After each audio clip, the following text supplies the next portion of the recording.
Keputusan itu membuat pihak Sujun sangat tidak terima, namun mau tidak mau mereka harus tetap menghargai keputusan Qian yang sudah sesuai dengan keinginan Bai Xing. Lalu setelah Sujun dan King pergi, Qian langsung memberitahukan ketidaksukaannya melihat gerak-gerik Cheng Yao dengan King.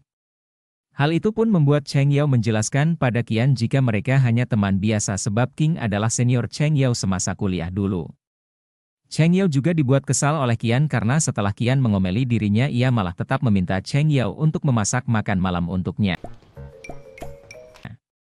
Kemudian ketika Cheng Yao pulang ke rumah, ia bertemu dengan Cheng Si yang ingin menitipkan anjing peliharaannya sebab Cheng Si sedang ada urusan mendadak. Anjing itu juga membuat Cheng Yao merasa sangat gemes, namun Cheng Yao terus berharap agar anjing tersebut tidak menggonggong karena pasti akan membuat Qian merasa terganggu, tetapi anjing tersebut malah terus saja mengonggong.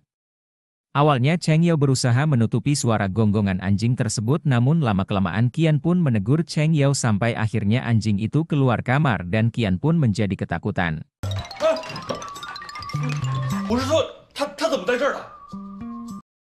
Qian juga meminta Cheng Yao membawa pergi anjing tersebut, tetapi Cheng Yao tetap terus berusaha membujuk Qian agar ia mengizinkan anjing itu tinggal di rumah selama beberapa waktu.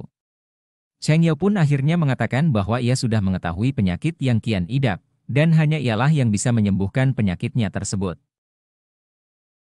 Setelah itu Cheng Yao kembali memasak walaupun sebenarnya ia begitu kesal pada Qian.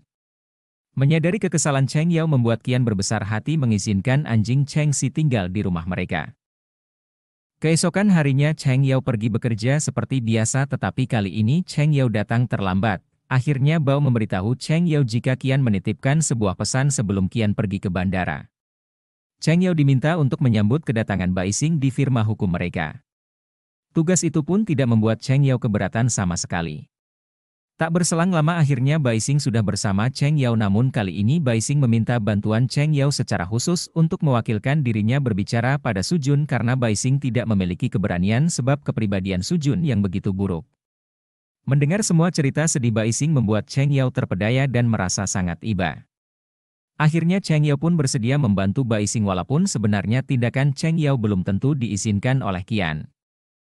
Saat itu juga Cheng Yao dihubungi oleh Sujun karena Sujun ingin bertemu dengan Bai Xing, tetapi Cheng Yao tidak mengizinkan hal tersebut sebab Bai Xing tidak bersedia bertemu dengan mantan suaminya tersebut.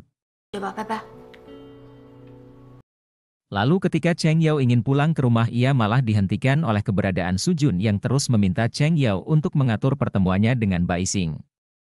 Ia ingin berbicara jujur dan terbuka dengan Bai Xing, namun Cheng Yao tetap menolaknya dan tidak bisa membantu Sujun, bahkan ia mengancam akan menelpon polisi jika Sujun terus saja mengikutinya. Hal itu benar-benar membuat Sujun terlihat sangat putus asa. Pada hari berikutnya saat Cheng Yao sedang berada di halte, ia baru mengetahui kabar bahwa Sujun sudah meninggal dunia karena bunuh diri dengan melompat dari atas gedung. Kabar tersebut benar-benar membuat Cheng Yao sangat terkejut. Akhirnya Cheng Yao bergegas pergi ke perusahaan. Ia juga terus berusaha menghubungi Qian, tetapi nomor Qian tidak bisa dihubungi.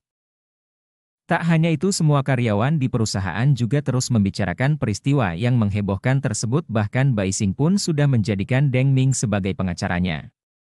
Konferensi pers yang mereka lakukan membuat Cheng Yao merasa tidak terima sebab semua yang dijelaskan di acara itu adalah sebuah kebohongan. Akhirnya Cheng Yao pun pergi untuk menemui Bai Xing, tetapi pertemuan tersebut malah tidak membuahkan hasil sama sekali karena Bai Xing malah berpura-pura tidak melakukan kesalahan apapun, padahal semua yang terjadi bukanlah kesalahan Cheng Yao. Deng Ming juga ada di sana memberikan pembelaan untuk Bai Xing. Setelah Bai Xing pergi, Deng Ming langsung meminta agar Cheng Yao memberikan bukti dari semua pembelaannya. Ternyata Deng Ming adalah mantan suami Cheng Si.